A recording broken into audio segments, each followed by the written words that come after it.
안녕하세요. 조양가족 여러분, 김성민 목사입니다. 오늘 하루도 우리의 인생을 인도하시는 위대하신 하나님을 바라보며 축복된 걸음을 걸어갈 수 있는 우리의 삶이 되기를 주의 이름으로 바랍니다.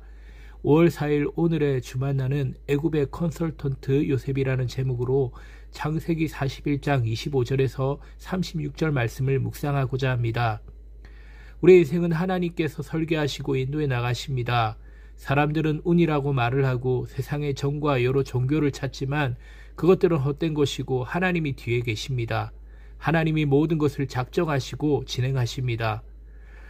잠언 16장 33절에 제비는 사람이 뽑으나 모든 일을 작정하기는 여호와께 있느니라 라고 말씀을 합니다.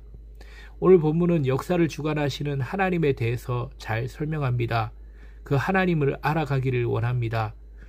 첫째로 하나님은 자신을 알리시기를 원하십니다.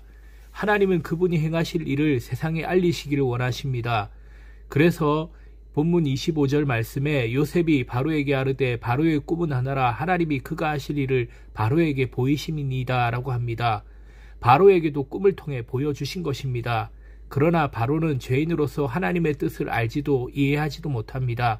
그래서 하나님은 하나님의 사람 요셉을 통해 바로에게 알려주십니다. 하나님은 성도를 통해 세상 가운데 하나님과 하나님의 뜻을 알리십니다. 이를 위해 성도에게 성경을 주셔서 하나님과 하나님이 예수님 안에서 행하신 일을 충분히 알도록 하십니다.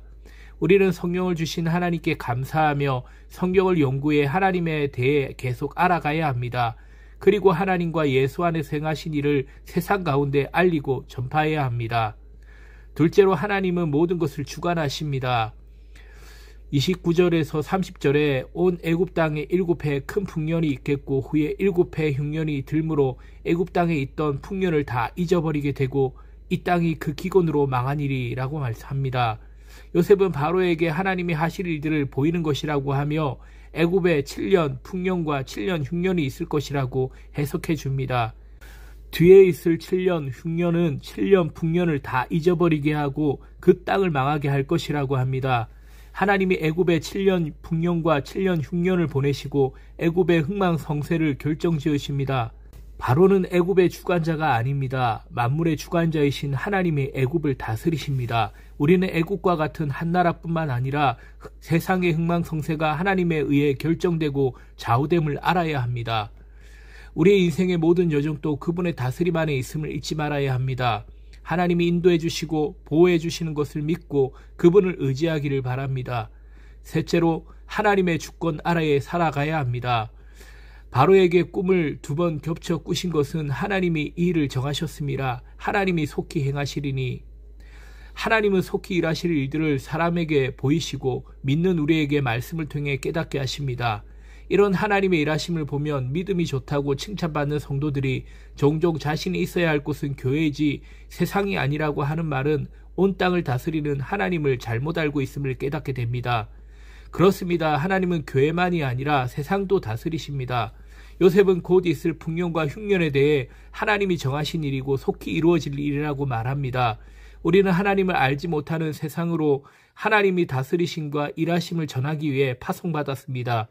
세상이 아닌 하나님께 속해 있기 때문에 우리는 세상에 전할 말이 있고 세상을 섬길 수 있습니다.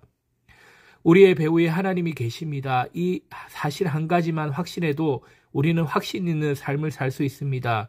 우리의 배후가 되시는 하나님을 믿고 인생의 전면에서 믿음으로 살아가길 바랍니다. 우리가 지금 해야 할 일은 무엇입니까? 요셉처럼 살아가는 것입니다. 요셉은 감옥에서도 이렇게 살았습니다.